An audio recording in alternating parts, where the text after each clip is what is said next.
Perpekto ba siyang leader ng bansa para sugpuin ang katiwalian, ang korupsyon na nangyari nung panahon ng pandemic?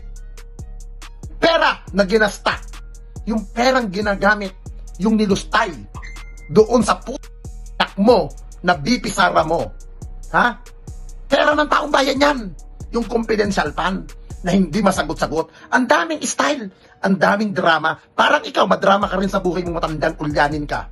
Natin, isang mapagpalang araw po sa ating lahat, mga kaibigan. Love is love. Ika nga, di ba? Love is love. Okay, by the way, ito muna tayo.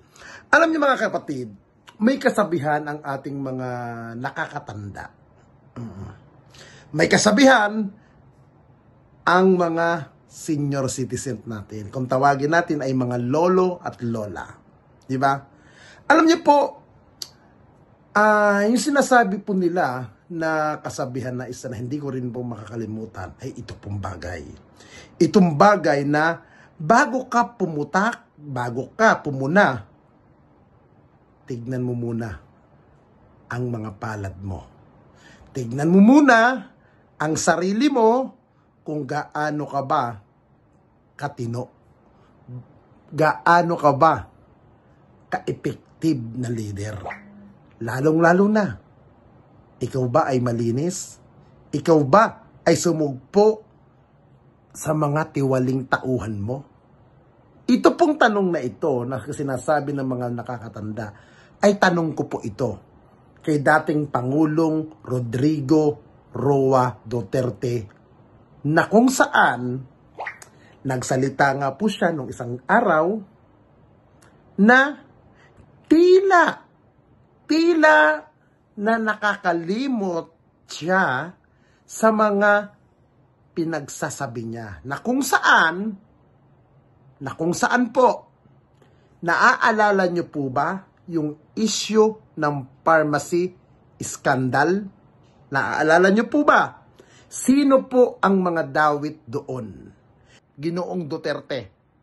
Yung perang ginagamit ni Sara Duterte na confidential fund na kinasangkutan ng anak mo, na pinagpuputok ng butsi mo, putang ina mo, pera din yan ng taong bayan. Sino ang mga sangkot sa katiwalian doon? Walang iba kung hindi ang isa sa mga trusted na malapit na tauhan ng kanyang tauhan ni dating Pangulong Duterte na ngayon ay senador, Senator Bongo. Sino yung tauhan niya na tinutukoy ko? Si Undersecretary Lau ng Department of Budget and Management, na kung saan bilyon piso ang sangkot sa isyong yon. Ito po muli ang tanong natin, mga kababayan, kay dating Pangulong Duterte.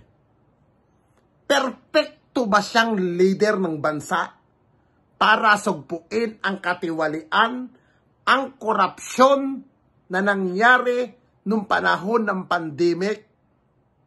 Kahapon ang topic natin tungkol sa PhilHealth. Ito, nasolusyonan niya ba ang mga isyong ito?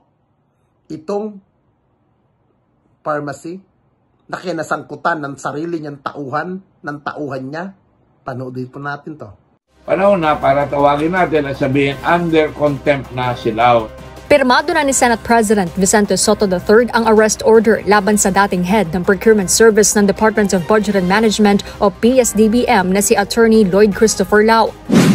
Because marami pa tayong tanong, kay Lau, hindi na siya nagpapakita dito. Wala ka na po sa gobyerno, kailangan humarap ka rito. Binabaan pa namin ang test natin. Umabot ang init ng ulo ni Senador Richard Gordon kay dating PSDBM head Christopher Lau dahil sa umuning pagiging evasive at hindi pagrespeto sa mga senador nang talakayin ang mga transaksyon nila sa Pharmaly Pharmaceutical Corporation. Hindi na binubuli. Sagutin mo lang ang tanong. Why don't you answer? You're being evasive again. Sabi mo, binubuli kita. I believe the situation in Senate investigation is hostile and that when the answers propounded are not satisfactory. Which corporation or person should I have checked? Kasi hindi po chinek ang what. Parang nagiging weird yung pakiramdam ko, yung resource person na ayaw sumagot ng tanong. Siya naman ang nagtatanong sa chairman. Ang nag-appoint sa kanya si President Duterte. Wala silang kinakatakutan. Mr. Lau, did you check Parmalee or not? Parmalee Pharmaceuticals Corporation, I did not check that whether or not they have cases, Mr. Chairman. Puna ni Gordon, hindi nagsumite ang Parmalee ng NFCC o Net Financial Contracting Capacity na requirement sa batas para patunayang may pera ang kumpanya at makumpleto ang kanyang mga kontrata. That NFCC is required despite its bayanihan one. The NFCC is a requirement for infrastructure contracts awarded by government. These are common supplies. Dagdag ni Lau, exempted din sa pagpasa ng NFCC ang Parmalee dahil sa Bayanihan 1. Pero sabi ni Senador Kiko Pangilinan, March 25, 2020, unang nag-deliver ng face masks ang Parmalee. April 6, 2020 pa naging epektibo ang Bayanihan 1, kaya hindi nito sakop ang transaksyong ito. Lumabas pang may sariling audit report ang DBM na nagsasabing hindi naman maayos ang delivery ng Parmalee. Late na ang delivery, meron pa raw expired testing kits galing sa Parmalee. Imbes kasi na 24 to 36-month shelf life alinsunod sa DOH requirements, 6 months lang ang shelf life ng testing kits ng Parmalee. Yung manufacturers of these novel test kits have indicated an actual shelf life of 6 months only. Kasi ayaw naman namin bumili pagka hindi na siya angkop doon sa amin mismong requirement. The problem is, yung availability at saka yung kanilang communication sa amin na 6 months lang talaga ang ang kanyang pwede expiry dahil bago, hindi pa nila maasabi yung stability. The DBMPS, together with the DOH, in violation of the technical specifications they themselves provided, accepted Parmalee's testing kits that were due to expire after 6 months. And the other point, Mr. Chair, is that they paid in full. Ano po ngayon masasabi mo? Ginoong dating Pangulong Duterte. Di ba? Tauhan nyo. Sarili nyong tauhan at hindi nyo mapapagkaakila na si Mr. Lau ay tauhan nyong sarado. Tahimik ka, di ba? Ngayon, magmamalinis ka. Magkukuda ka sa putang inang sinasabi mo na korupsyon. Yung korupsyon nung leadership mo, nung pamumuno mo, may ginawa ka ba? Tinadyakan mo ba si Lau? Pinabayaan mo na magtago, di ba? Pinabayaan mo na bastusin niya ang Senado, di ba? Ito na lang. Itong ginawa mo rin. Na kung saan sa investigasyon ni dating Senator Dick Gordon para malihis ang isyo ng pharmacy scandal, gumawa ka rin ng eksena. Parang ganito ginagawa mo. Nasasangkot si BP Sara sa iskandalo, sa confidential fund, korupsyon, kung ano-anong pinagsasabi mo. Na parang napakalinis mo, na parang tipong hindi ka nadumihan ang mga kamay mo. Alam mo, Mr. President, naniniwala ako na hindi gagawa ng ganyan hakbang ang isang tauhan mo, isang abogado, isang undersecretary lamang na bilyon-bilyon ang kinasangkutan sa pharmacy at pinagsamantalahan ang panahon ng pandemic gamit ang pera ng mamamayan Pilipino. Now, ano ginawa mo kay dating Senator Dick Gordon? Di ba, winarla mo? Gumawa ka ng mga kwento, gumawa ka ng kung ano-anong kadramahan, na parang tipo na napakalinis mo, na wala kang baho. Di ba? Tama naman ang sinasabi mo. Pera. Yung PhilHealth. Tama ka. Yung pera na ginasta. Yung perang ginagamit. Yung nilustay. Doon sa putang inang anak mo na BP Sara mo. Pera ng taong bayan yan. Yung confidential fund na hindi masagot-sagot. Ang daming style. Ang daming drama. Parang ikaw, madrama ka rin sa buhay mong matandang ulyanin ka. Na tipo akala mo, napakalinis mo, ano mong tao. Pero, ultimo administrasyon mo, ginagago ka, winawalang hiya ka, nagkalat ang korupsyon. Ito ang mga nangyari din nung panahon nyo. Ha? Na nagsagutan kayo ni Dick Gordon. Buti na nga lang si Dick Gordon, hindi natatakot sa iyo eh. Kahit siya, ikaw ang Pangulo eh. Panoodin nyo po ito mga guys. Hindi to fake news. Ito po ang ebidensya dyan oh. Alam mo, Dick, pag mahusay ka kung mag-one-on-one ka ng kwento dyan sa koridor, sa labas. Pero once naupo ka na, manabang mo na yung givel, nag-iiba ang anyo mo. Ano ka na, yung... Basta, you just simply melt into a kind of a despot. Saang hindi mo pinapatapos ang tao, tapos iniinsulto mo. Balang araw, may isang tao talaga dyan magtindig sa iyo. Tignan mo. One of these days, there will be somebody who will just stand up against you and say, "Puti na kayong lahat. Kung nagpunta ako dito para malaman natin ang totoo. Huwag mo akong bastusin, huwag mo akong sigawan. Kasi, do you know what? Yun ang advice ko doon sa mga military. Keep the dignity of your rank as being soldier. Huwag kayong pumawag na sigaw-sigawan kayo ni Dick Gordon. Just stand up and go out. I said if the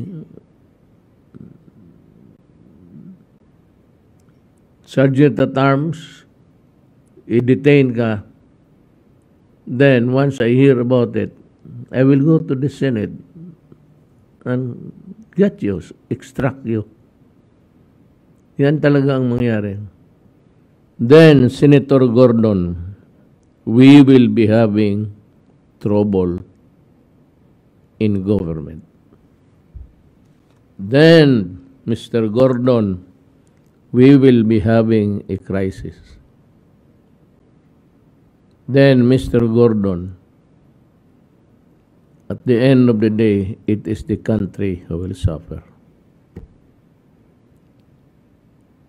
Ikaw, siguraduhin kita that I will reduce you to your original size. Masyado ka nang lumaki. Lumaki ng ulo mo.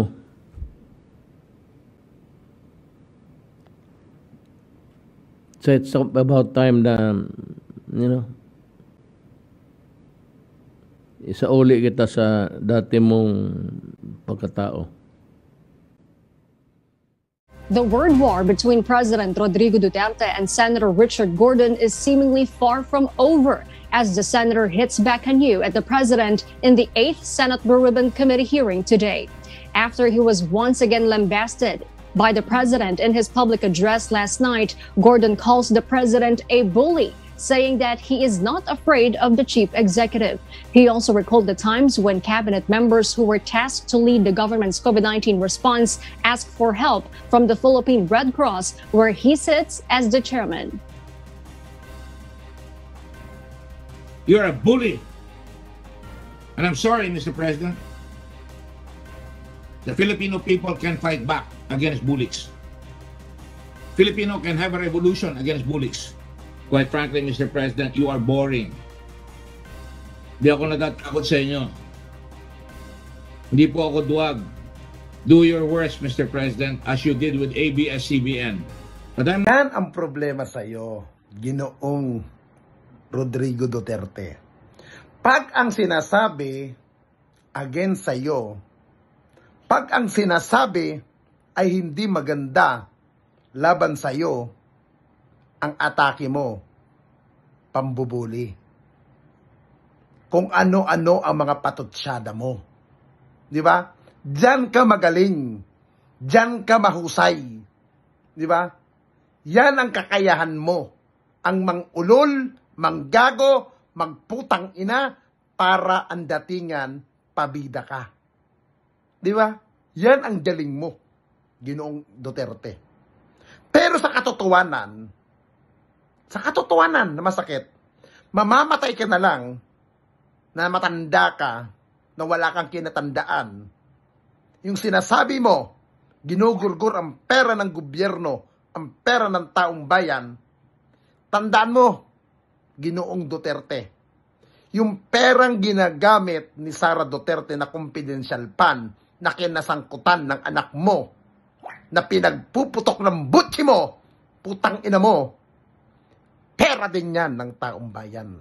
Karapatan namin malaman kung saan dinala ni Sara ang pera dyan sa confidential fund. Kaya, anong pinagpuputok mo? Dahil nasisira ang anak mo? Dahil nabubuking ang ginawa ng anak mo? Kung ano-anong patotsada mo na pinagsasabi mo? Dahil ang katwiran mo, piskal ka, putang ina mo. Retiradong piskal ka na, hindi ka na piskal. Hindi ka na rin abogado, abogago ka. Gago ka, putang ina mo. Ha? Dapat sa ganyan ang edad mo, magdasal ka, magpatino ka na. Ha? Dahil baka mamaya, kunin ka na ng demonyong kauri mo.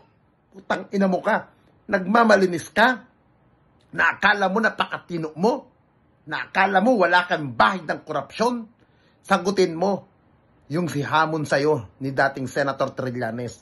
Pumirma ka sa waiver na ipakita mo bago ka magmalinis, bago ka magmagaling. Ha?